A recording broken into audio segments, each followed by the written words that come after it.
Hi friends, നമസ്കാരം. Krishna's story ടൈമിലേക്ക് എല്ലാവർക്കും സ്വാഗതം. രാമായണം കഥ കേൾക്കാം.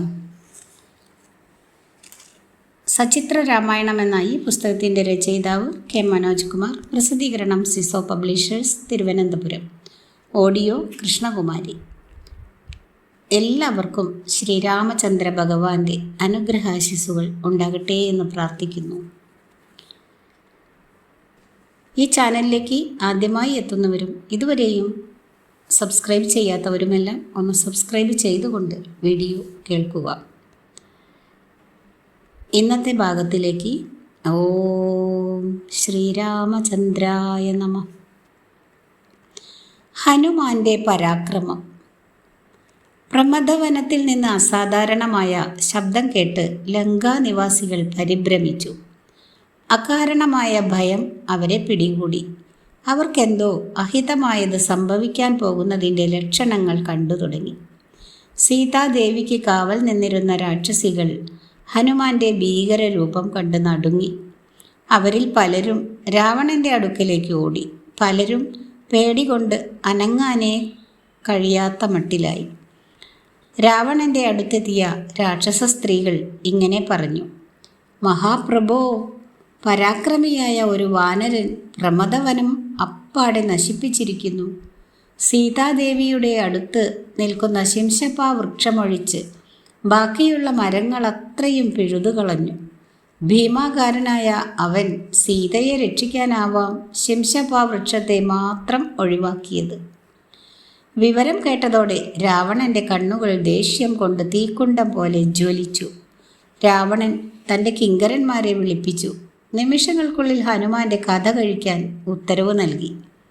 പരാക്രമികളായ 80,000 സേനാനികളാണ് ഹനുമാനെ എതിരിടാൻ പ്രമദവനത്തിലെത്തിയത്. പലതരം ആയുധങ്ങളുമായി പാഞ്ഞെടുത്ത രാവണ കിങ്കരന്മാർ ഹനുമാന്റെ നേരെ കുതിച്ചു. ഹനുമാൻ ഭീമാകാരം പൂണ്ടു വാൾ ചുഴറ്റി ഭൂമിയിലേക്ക് ആഞ്ഞടിച്ചു. പിന്നീട് സിംഹനാദം മുഴക്കി ഇതിനിടെ ഇങ്ങനെ വിളിച്ചു പറഞ്ഞു: ഞാൻ ശ്രീരാമസ്വാമിയുടെ ദാസനായ വായുപുത്രനാണ്. എനിക്ക് 1000 രാവണന്മാർ വന്നാലും അവരെ ക്ഷണനേരം കൊണ്ട് നിലം പരിശാക്കാൻ കഴിയും. ഹനുമാന്റെ ഘോരമായ ശബ്ദവും വാക്കുകളും കേട്ട് രാക്ഷസന്മാർ പേടിച്ചരണ്ടുപോയി. ഇതിനിടെ ഹനുമാൻ ആക്രമണം തുടങ്ങിക്കഴിഞ്ഞു. നിമിഷങ്ങൾക്കുള്ളിൽ 80,000 കിങ്കരന്മാരും കാലപുരി പൂകി. തൻ്റെ സൈന്യം നശിപ്പിക്കപ്പെട്ടതിൽ ക്രുദ്ധനായ രാവണൻ തൻ്റെ പുത്രന് യുദ്ധത്തിന് പോകുവാൻ കൽപ്പന കൊടുത്തു. ഇതിനിടെ ഹനുമാൻ മനോഹരമായ ചൈത്യപ്രാസാദവും തട്ടിത്തകർത്ത് നിരപ്പാക്കി. ശരീരം ഒന്നുകൂടി വലുതാക്കി ഘോരമായി ഗർജിച്ചു. പ്രാസാദത്തിൻ്റെ ഒരു തൂണ് ചുഴറ്റിയെടുത്ത് ഹനുമാൻ രാക്ഷസരെ നേരിട്ടു. ഇതിനിടെ ചൈത്യപ്രാസാദത്തിന് തീ പിടിക്കുകയും ചെയ്തു. രാവണപുത്രനായ ജംബുമാലി കൂറ്റൻ വില്ലെടുത്ത് ഹനുമാനോട് എതിരിടാനായി എത്തി. മഹാശക്തിമാനായ ജംബുമാലിയുടെ വില്ലിൽ നിന്ന് ഉയരുന്ന ഞാണൊലി കേട്ട് രാക്ഷസന്മാർ പോലും നടുങ്ങി. അവൻ അസ്ത്രങ്ങളുടെ ഒരു വർഷം തന്നെ മാരുതിക്ക് നേരെ നടത്തി. ശരീരം മുഴുവൻ അമ്പുകളാൽ മുറിപ്പെട്ടു. കോപം വർദ്ധിച്ച് വായുപുത്രൻ അടുത്തു കിടന്ന പാറക്കല്ല് പൊക്കിയെടുത്ത് ജംബുമാലിയുടെ നേരെ ചുഴറ്റിയെറിഞ്ഞു. 10 അമ്പുകൾ ഒന്നിച്ച് തൊടുത്തുവിട്ട് ജംബുമാലി ആ പാറ തകർത്ത് കളഞ്ഞു. പിന്നെ നോക്കി നിന്നില്ല. തൊട്ടടുത്തു നിന്ന മരം പിഴുത് ആ രാക്ഷസന് നേരെ എറിഞ്ഞു. പക്ഷേ അമ്പെയ്ത് ആ മരവും ജംബുമാലി തകർത്തു. ദേഹം മുഴുവൻ അമ്പുകൾ കൊണ്ട് നിറഞ്ഞപ്പോൾ കോപം മുഴുത്ത മാരുതി ഒരു പരിഘം എടുത്ത് ശക്തിയോടെ വീശി. ജംബുമാലിയും അനുയായികളും ക്ഷണത്തിലില്ലാതായി എന്ന് പറഞ്ഞാൽ മതിയല്ലോ. പിന്നീട് തേജസ്സാർന്ന 8 മന്ത്രിപുത്രന്മാരാണ് ലങ്കേശ്വരൻ്റെ ആജ്ഞയനുസരിച്ച് ഹനുമാനോട് എതിരിടാൻ വന്നത്. അസ്ത്രശസ്ത്രത്തിൽ അതിനിപുണന്മാരായിരുന്നു അവർ. ഹനുമാന്റെ പരാക്രമങ്ങളറിഞ്ഞ മന്ത്രിമാരും ബന്ധുജനങ്ങളും മന്ത്രിപുത്രന്മാരെ ഓർത്ത് വിഷമിച്ചു. അചഞ്ചലനായി നിന്ന ഹനുമാന്റെ നേരെ അവർ കുതിച്ചെത്തി. അസ്ത്രങ്ങൾ കൊണ്ട് ഒരു വർഷം തന്നെ ഉണ്ടാക്കി. അവർ ഹനുമാന്റെ ശരീരം പോലും കാണാത്ത തരത്തിൽ അമ്പുകൾ കൊണ്ട് മൂടി. ആയുധമൊന്നുമില്ലാതെ കൈകൊണ്ടും നെഞ്ചുകൊണ്ടും ഹനുമാൻ അവരെ നേരിട്ടു. സിംഹഗർജനം കേട്ട് പലരും ബോധം കെട്ടു, ചിലർ മരിച്ചു, ബാക്കിയുള്ളവർ ഓടി രക്ഷപ്പെട്ടു. ആ മന്ത്രിപുത്രന്മാരുടെ പൊടി പോലും ബാക്കിയുണ്ടായില്ല. അടുത്തതായി വരുന്ന രാക്ഷസന്മാരുടെ ഊഴവും കാത്ത് ഹനുമാൻ വീണ്ടും സ്വസ്ഥനായിരുന്നു. അത്രത്തോളമായപ്പോൾ ധീരനായ രാവണനിൽ പോലും ഭയം നേരിയ തോതിൽ കടന്നുകൂടി.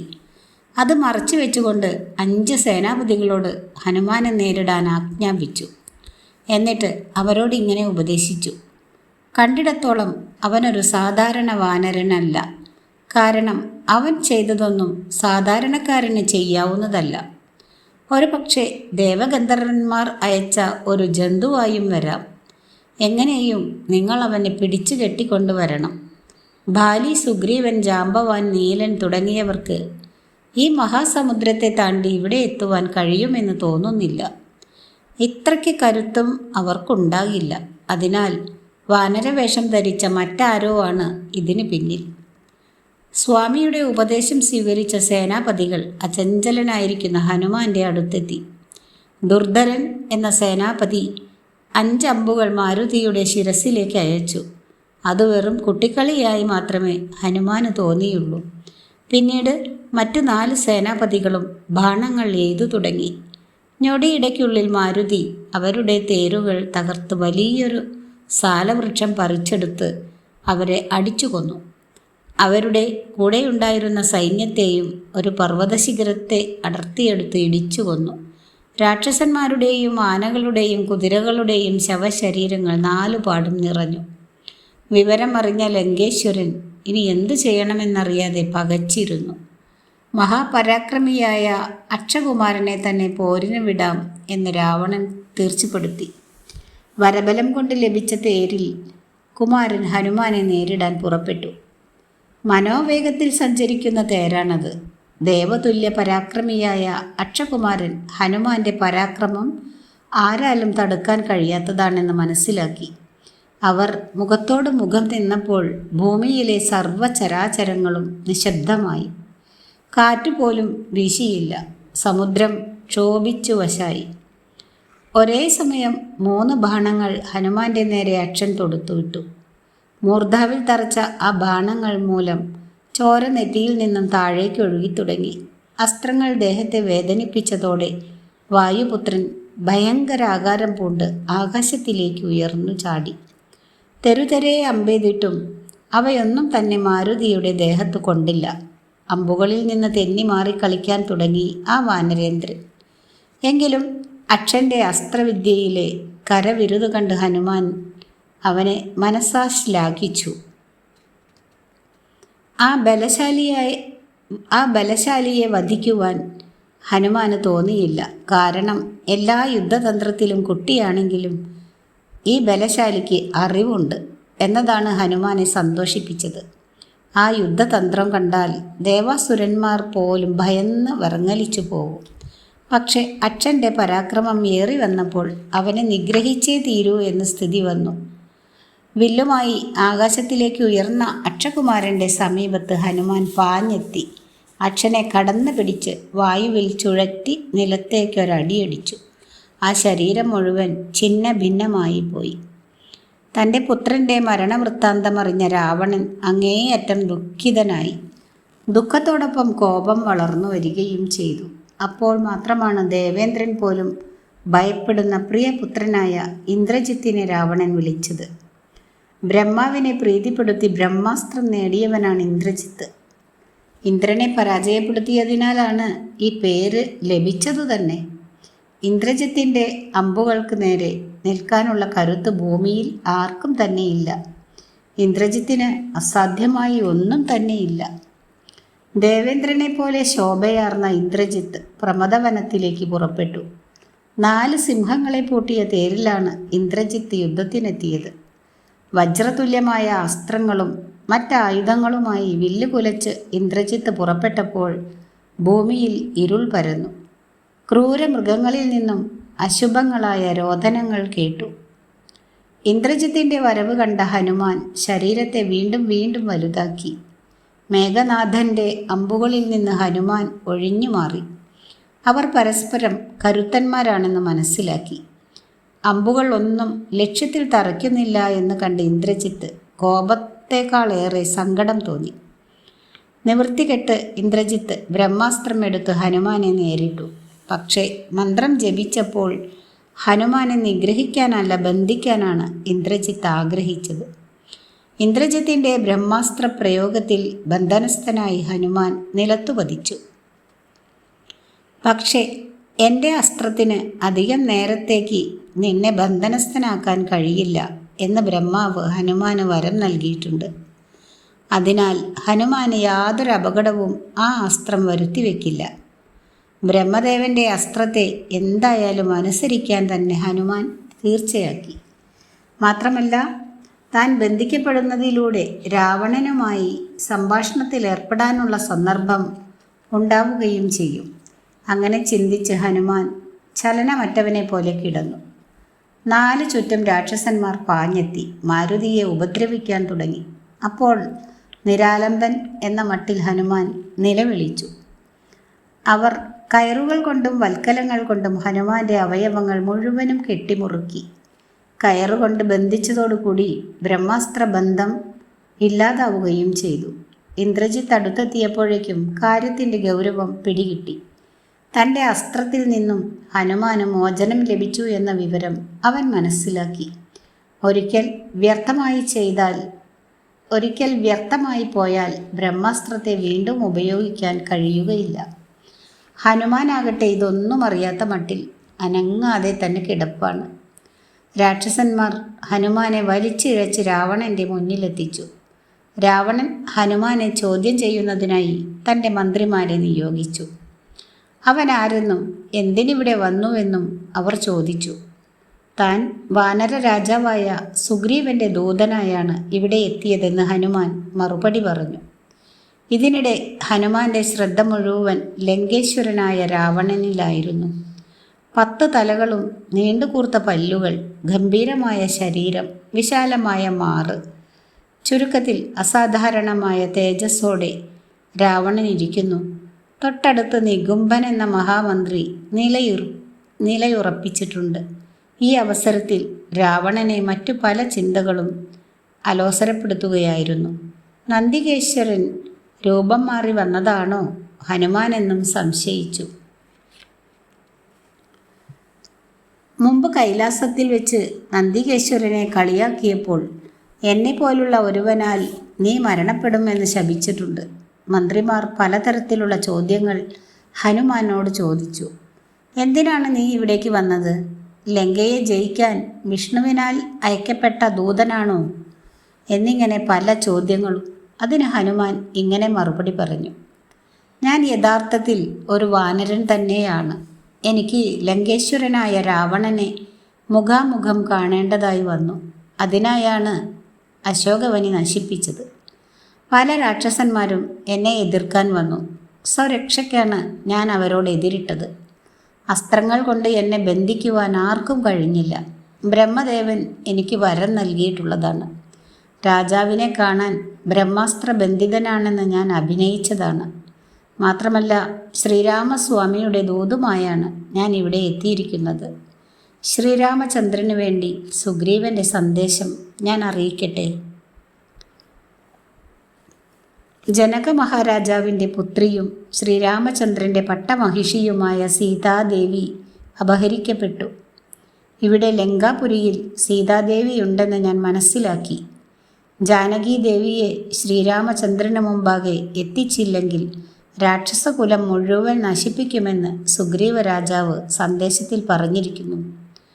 അങ്ങയുടെ വംശത്തെ മുഴുവൻ നശിപ്പിക്കാൻ ശേഷിയുള്ള ദേവിയാണ് സീത എന്ന് മനസ്സിലാക്കൂ. ദേവന്മാരിലും അസുരന്മാരിലും പെടാത്ത മനുഷ്യനും വാനരനും അങ്ങയെ നശിപ്പിക്കുന്നതിന് തടസ്സമില്ലെന്ന് ഓർമ്മിക്കുന്നതും നന്ന്. ആത്മഹത്യയ്ക്ക് തുനിഞ്ഞിറങ്ങാതെ സ്വധർമ്മത്തെ ആദരിക്കുക. അതാണ് രാജാക്കന്മാർക്ക് ഉത്തമമായിട്ടുള്ളത്. ഈ വാക്കുകൾ കേട്ടതോടെ ദശാനനൻ്റെ കണ്ണുകൾ ചുവന്നു വന്നു. കോപം കൊണ്ട് വീർപ്പുമുട്ടിയ രാക്ഷസേശ്വരൻ ഹനുമാനെ വധിക്കുവാൻ ആജ്ഞ കൊടുത്തു. അടുത്ത ഭാഗം ദൂതവധ നിഷേധം. ദൂതനെ വധിക്കുക എന്ന അധർമ്മം നടപ്പാക്കുമെന്ന് ഭയന്ന് രാവണ സഹോദരനായ വിഭീഷണൻ ചാടി എഴുന്നേറ്റു. അങ്ങ് കോപം കൊണ്ടാണ് വിവേകം നശിച്ചവനെ പോലെ ഇപ്പോൾ പെരുമാറിയത്. ദൂതുമായി വന്ന ഈ വാനരനെ കൊല്ലുന്നത് അധർമ്മമാണ്. വീരനായ അങ്ങയ്ക്ക് ഇത് ദുഷ്കീർത്തി ഉണ്ടാക്കുകയും ചെയ്യും. ഇത് കേട്ട രാവണൻ രാജ്യദ്രോഹം ചെയ്ത ഹനുമാനെ വധിക്കുക എന്ന നിശ്ചയത്തിൽ നിന്നും പിറകോട്ട് മാറുകയില്ല എന്ന് തറപ്പിച്ചു പറഞ്ഞു. രാജധർമ്മം അതിനെതിരാണ്. ശാസ്ത്രപ്രകാരം ദൂതനെ വധിക്കുന്നത് നിഷിദ്ധവുമാണ്. എന്നാൽ ഈ വാനരൻ രാജ്യദ്രോഹം ചെയ്തിട്ടുമുണ്ട്. അതിനാൽ അവനെ വിധിപ്രകാരം ശിക്ഷിക്കുക തന്നെ ചെയ്യണം എന്ന നിലപാടാണ് വിഭീഷണൻ എടുത്തത്. മാത്രമല്ല, ശിക്ഷ നൽകേണ്ടത് അവനെ ഇങ്ങോട്ടയച്ച രാമലക്ഷ്മണന്മാർക്കാണ്. വിഭീഷണൻ്റെ അഭിപ്രായത്തെ അവസാനം രാവണൻ സമ്മതിച്ചു. ഇക്കാര്യത്തിൽ തനിക്ക് തെറ്റ് പറ്റരുതെന്ന് രാവണന് ആഗ്രഹമുണ്ടാവുകയും ചെയ്തു. അതുകൊണ്ട് വളരെ ആലോചിച്ച ശേഷം രാവണൻ ഹനുമാന് നൽകേണ്ട ശിക്ഷ കൽപ്പിച്ചു. വാനരന്മാരുടെ ഏറ്റവും പ്രധാനപ്പെട്ട അലങ്കാരം വാലാണ്. ആ വാലിന് തീ കൊളുത്തുക. കരിഞ്ഞ വാലുമായി തിരിച്ചു ചെല്ലുന്ന ഇവനെ ബന്ധുമിത്രാദികൾ കൂട്ടത്തിൽ കൂട്ടുകയേയില്ല. ഇതിനു പുറമെ കത്തുന്ന വാലുമായി ഇവനെ ഈ ലങ്കാനഗരത്തിലൂടെ ചുറ്റി നടത്തുകയും വേണം. ഇത് കേട്ടതോടെ രാക്ഷസന്മാർ 4 ഭാഗത്തും ഓടി പഴന്തുണിക്കെട്ടുകളുമായി തിരിച്ചു വന്നു. അതൊന്നൊന്നായി ഹനുമാന്റെ വാലിൽ ചുറ്റി. ആ സമയത്ത് ഹനുമാന്റെ വാല് നീളം വെച്ചു തുടങ്ങി. എണ്ണയും നെയ്യും ഒഴിച്ച് വാലിന് തീ കൊളുത്തി. പെട്ടെന്നുണ്ടായ ദേഷ്യത്തിൽ ഹനുമാൻ വാലുകൊണ്ട് രാക്ഷസന്മാരെ ആഞ്ഞൊന്നടിച്ചു. വാലിൽ തീ കൊളുത്തുന്നത് കാണാൻ ലങ്കയിലെ രാക്ഷസർ മുഴുവനും അരമനയ്ക്ക് മുന്നിൽ തടിച്ചു കൂടിയിരുന്നു. കയറുകൾ പൊട്ടിച്ച് ബന്ധനത്തിൽ നിന്നും രക്ഷപ്പെടാൻ ഹനുമാന് കഴിയും. പക്ഷേ നഗരം ചുറ്റി നടന്നത് മൂലം പകൽ വെളിച്ചത്തിൽ തന്നെ ലങ്കാപുരിയെ നേരിൽ കാണുവാനുള്ള അവസരം ലഭിക്കുമല്ലോ എന്ന ചിന്തയിലാണ് ഹനുമാൻ അടങ്ങിക്കിടന്നത്. പരാക്രമശാലിയായ വാനരനെ പിടിച്ചു കെട്ടിയതിൽ രാക്ഷസന്മാർ മുഴുവൻ ആനന്ദം കൊണ്ട് തുള്ളിച്ചാടി. വാലിൽ തീ കൊളുത്തപ്പെട്ട നിലയിൽ ലങ്കാനഗരിയിലൂടെ ഹനുമാനെയും കൊണ്ട് രാക്ഷസന്മാർ മുന്നോട്ടു നീങ്ങി. യാത്രക്കിടയിൽ ചുറ്റുമുള്ള ഓരോ ഭൂമിയും ഹനുമാൻ നോക്കിക്കണ്ടു. ശത്രുവിൻ്റെ ചാരനാണ് എന്ന് കൂകി വിളിച്ചുകൊണ്ട് രാക്ഷസന്മാർ അവൻ്റെ പിന്നാലെ കൂടി. ഹനുമാനെ പിടികൂടിയതും വാലിന് തീ കൊളുത്തിയതുമായ സംഭവങ്ങൾ ഇതിനിടെ സീതാദേവി അറിഞ്ഞു കഴിഞ്ഞു. സീതാദേവി അഗ്നിദേവനോട് ഈ അവസരത്തിൽ ഇങ്ങനെ പ്രാർത്ഥിച്ചു: അഗ്നിദേവ, ഞാൻ പതിവ്രതയാണെങ്കിൽ അങ്ങ് ഹനുമാന് സുഖശീതളിമ നൽകണമേ. ഇത്ര ശക്തിയോടുകൂടി തീ ആളി കത്തിയിട്ടും തൻ്റെ വാലിനെന്താണ് ചൂടറിയാത്തത് എന്ന് ഹനുമാൻ അത്ഭുതപ്പെട്ടു. അപ്പോഴാണ് ഇത് ശ്രീരാമചന്ദ്രൻ്റെ മായാവിലാസം തന്നെയാണ് എന്ന് ഹനുമാനും ബോധ്യപ്പെട്ടത്. പെട്ടെന്നുണ്ടായ ആവേശത്തിൽ ഹനുമാൻ തന്നെ വരിഞ്ഞിരുന്ന കെട്ടുകളെല്ലാം പൊട്ടിച്ചു കഴിഞ്ഞു. പിന്നെ മേലോട്ട് ചാടി ലങ്കാനഗരിയിലെ ഏറ്റവും ഉന്നതമായ ഗോപുരത്തിൻ്റെ മുകളിലിരുന്നു. തുടർന്ന് ശരീരത്തെ തീരെ ചെറുതാക്കി. അപ്പോൾ ബന്ധിച്ചിരുന്ന കയറുകളെല്ലാം ഊരിപ്പോവുകയും ചെയ്തു. പിന്നീട് പർവ്വതം പോലെ വളർന്നു വലുതായി. അടുത്ത ഭാഗം ലങ്കാദഹനം. ഹനുമാന്റെ വരവിനിടയിൽ അശോകവനി നശിപ്പിക്കപ്പെട്ടു. അനേകം രാക്ഷസ പ്രമുഖർ കൊല്ലപ്പെട്ടു. ശക്തമായ സൈന്യം പാടെ നശിച്ചു. ഇനി ബാക്കിയുള്ളത് കെട്ടിടങ്ങളും കോട്ടകളും ആയുധശാലകളുമാണ്. അവയും കൂടി നശിപ്പിക്കണം. അതിനുശേഷം സമുദ്രം കടന്ന് അക്കരെ എത്തണം. ഇങ്ങനെ പോയി ഹനുമാന്റെ ചിന്ത. അഗ്നിദേവന് പ്രത്യുപകാരം ചെയ്യേണ്ടത് തൻ്റെ കടമയാണ്.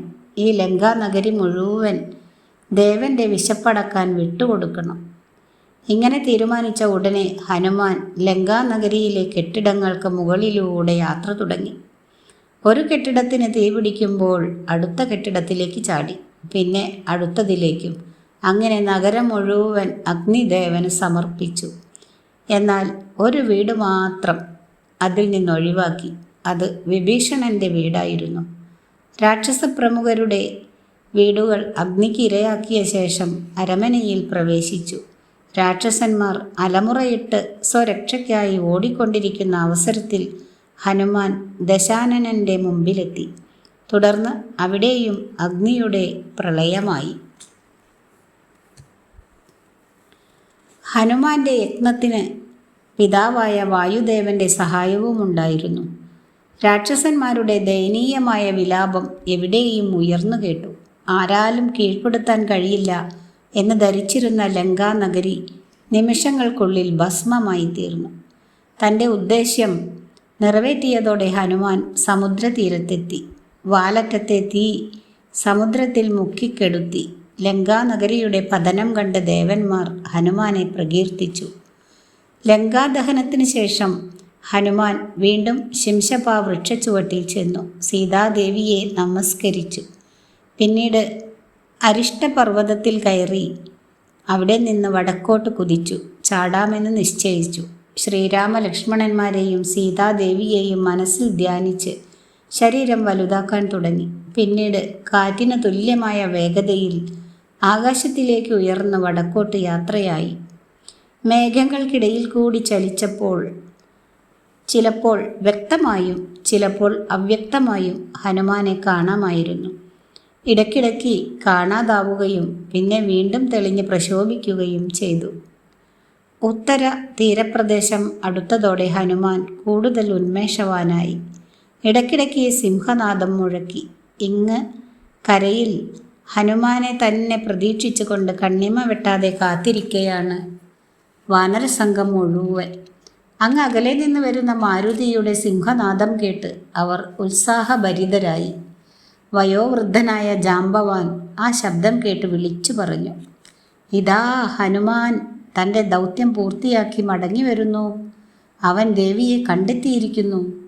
മഹേന്ദ്ര പർവ്വതത്തിൽ നിന്നും ഒഴുകുന്ന മഹാനദിയുടെ അരികിലേക്ക് ഹനുമാൻ വന്നു നിന്നു. പെട്ടെന്ന് തന്നെ 4 ചുറ്റും വാനരന്മാരെ കൊണ്ട് നിറഞ്ഞു. ഹനുമാന്റെ സാമീപ്യം തന്നെ അവരിൽ സന്തോഷമുളവാക്കി. ഗുരുഭൂതരെയും വയോധികരെയും വന്ദിച്ച് കണ്ടു സീതാദേവിയെ എന്ന് 2 വാക്കിൽ കാര്യം ഗ്രഹിപ്പിച്ചു. കൂടുതൽ വിവരങ്ങൾ അറിയാനുള്ള അത്യാർത്തിയിൽ അവർ ഓരോന്ന് ചോദിച്ചു തുടങ്ങി. സീതയെ കണ്ടതും ലങ്കാദഹനം നടത്തിയതുമായ വൃത്താന്തം ഹനുമാൻ അവരോട് പറഞ്ഞു. കണ്ടു എന്ന അമൃത തുല്യമായ വാക്കു തന്നെ വാനരന്മാരെ ആനന്ദസാഗരത്തിൽ ആറാടിച്ചു.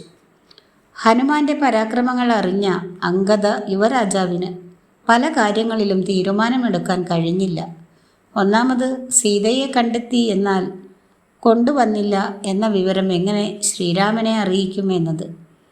ഹനുമാൻ തന്നെ രാക്ഷസകുലത്തിൻ്റെ പ്രമുഖ വേരുകൾ നശിപ്പിച്ചു. ശേഷിച്ചവ നമുക്ക് തന്നെ നശിപ്പിക്കാം. എന്നിട്ട് ദേവിയെ കൊണ്ടുവന്ന് രാമലക്ഷ്മണന്മാരുടെയും സുഗ്രീവ രാജാവിൻ്റെയും മുന്നിൽ നിർത്താം. ഇതായിരുന്നു അംഗദൻ്റെ തീരുമാനം. എന്നാൽ വയോവൃദ്ധനായ ജാംബവാൻ ഇത് ശരിവച്ചില്ല. കാരണം രാമചന്ദ്രൻ സീതയെ ഇവിടെ എത്തിക്കാൻ ആവശ്യപ്പെട്ടിട്ടില്ല.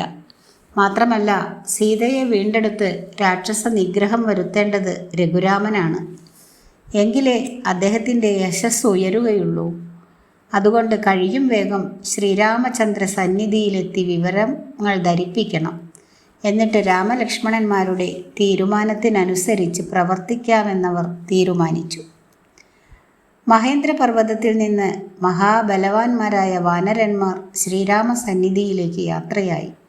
സീതാദേവിയെ കണ്ടെത്തിയതിലുള്ള ആഹ്ലാദം അവർക്ക് എന്തെന്നില്ലാത്ത ഉത്സാഹം നൽകി. ഈ യാത്രക്കിടയിൽ ദേവേന്ദ്രൻ്റെ നന്ദനോദ്യാനത്തെ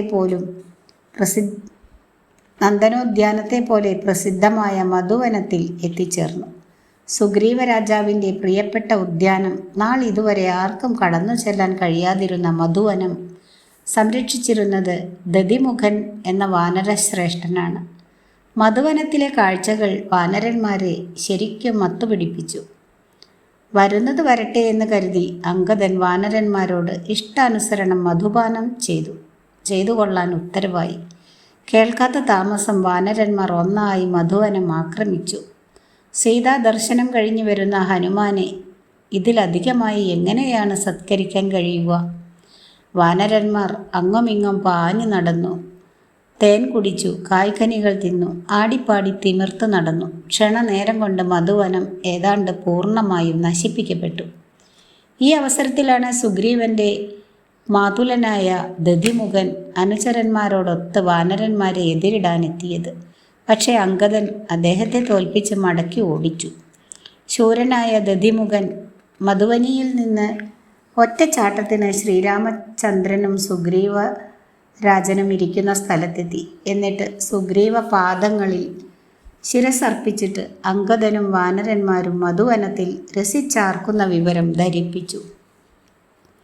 എന്നാൽ ക്രോധത്തോടെ മധുവന സംരക്ഷണത്തിന് ഇറങ്ങിത്തിരിക്കേണ്ടതിനു പകരം സുഗ്രീവ മഹാരാജൻ സന്തോഷം കൊണ്ട് മതിമറക്കുകയാണ് ചെയ്തത്. മഹാബുദ്ധിമാനായ സുഗ്രീവന് കാര്യങ്ങളുടെ കിടപ്പ് പെട്ടെന്ന് തന്നെ പിടികിട്ടി. അദ്ദേഹം രാമലക്ഷ്മണന്മാരോട് ഇങ്ങനെ പറഞ്ഞു: സ്വാമി, ഇവർ കാര്യം നേടി. അവർ സീതാദേവിയെ കണ്ടെത്തിയതിനു ശേഷം മടങ്ങിയെത്തിയതാണ്. അങ്ങനെയല്ലെങ്കിൽ മധുവനം കയ്യേറാനുള്ള ധൈര്യം അവർ കാട്ടുകയില്ല. സീതാന്വേഷണത്തിനായി തെക്കൻ ദിക്കിലേക്ക് പോയവരാണവർ. ഹനുമാനല്ലാതെ മറ്റാർക്കും അത് കഴിയുകയുമില്ല. നീതിമാനായ യുവരാജാവും വയോവൃദ്ധനും വിജ്ഞാനിയുമായ ജാമ്പവാനും അവരുടെ കൂടെയുണ്ട്. അതിനാൽ ആഹ്ലാദം കൊണ്ട് മത്തുപിടിച്ചാണവർ മധുവനത്തിൽ കയറിയത്. തീർച്ചയായും അവർ ദേവിയെ കണ്ടെത്തി. ഇത് കേട്ടതും രാമലക്ഷ്മണന്മാരുടെ സന്തോഷത്തിന് അതിരില്ലാതെയായി. ആഹ്ലാദം കൊണ്ട് കണ്ണുകൾ വിടർന്നു. ഇത് കേട്ട ദധിമുഖനും സന്തോഷമായി മടങ്ങിച്ചെന്ന് വാനരശ്രേഷ്ഠരോട് തൻ്റെ മുന്നിലെത്തണമെന്ന് നിർദ്ദേശം നൽകാൻ ദധിമുഖനോട് സുഗ്രീവൻ ആജ്ഞാപിച്ചു. മധുവനിയിലെത്തി ദധിമുഖൻ അംഗദനോട് സുഗ്രീവാജ്ഞ അറിയിച്ചു.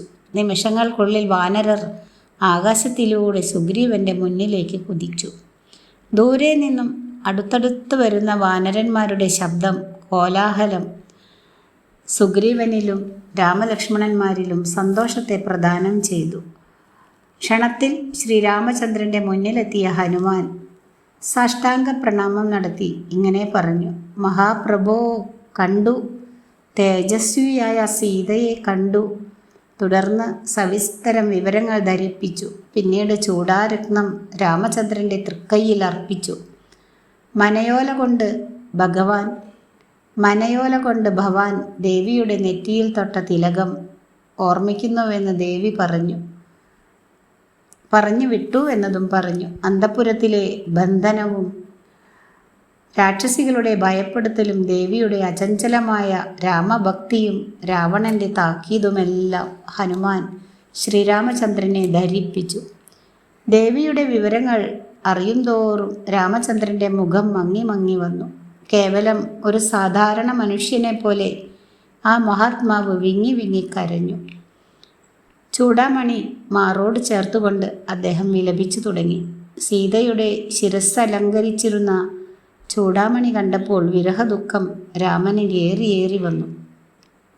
സീതാ സന്ദേശം അവസാനിപ്പിച്ചുകൊണ്ട് ഹനുമാൻ പറഞ്ഞ വാക്കുകൾ ശ്രീരാമചന്ദ്രന് ആശ്വാസമരുളി. അങ്ങ് ലക്ഷ്മണ സുഗ്രീവന്മാരോടൊത്ത് ലങ്കയിലെത്തി രാവണനെ നിഗ്രഹിച്ച് ദേവിയെ വീണ്ടെടുക്കുമെന്ന് പറഞ്ഞപ്പോൾ ആ ശക്തി സ്വരൂപിണിയുടെ മുഖം പൂർണ്ണചന്ദ്രനെ പോലെ തെളിഞ്ഞു. ഇത് കേട്ടതോടെ രാമചന്ദ്രൻ അത്യധികം സന്തുഷ്ടനായി ഹനുമാനെ പ്രശംസിച്ചു. ഇതോടുകൂടി സുന്ദരകാന്ഡം എന്ന ഭാഗവും അവസാനിച്ചു. അടുത്തത് യുദ്ധകാന്ഡമാണ്. അടുത്ത ഭാഗം അടുത്ത ദിവസം കേൾപ്പിക്കാം. കർക്കിടക മാസം കഴിഞ്ഞുവെങ്കിലും നമ്മുടെ കഥ തുടർന്ന് വായിക്കുന്നതാണ്. വീഡിയോ ഇഷ്ടമായാൽ എല്ലാവരും ഒന്ന് ലൈക്ക് ചെയ്യുക. നമ്മൾ കർക്കിടക മാസം തുടങ്ങി കുറേ ദിവസം കഴിഞ്ഞിട്ടാണ് വീഡിയോ തുടങ്ങിയത്. അതുകൊണ്ടായിരിക്കാം ഇത് ഇനിയും ബാക്കി ഇരിക്കുന്നു. Thank you watching.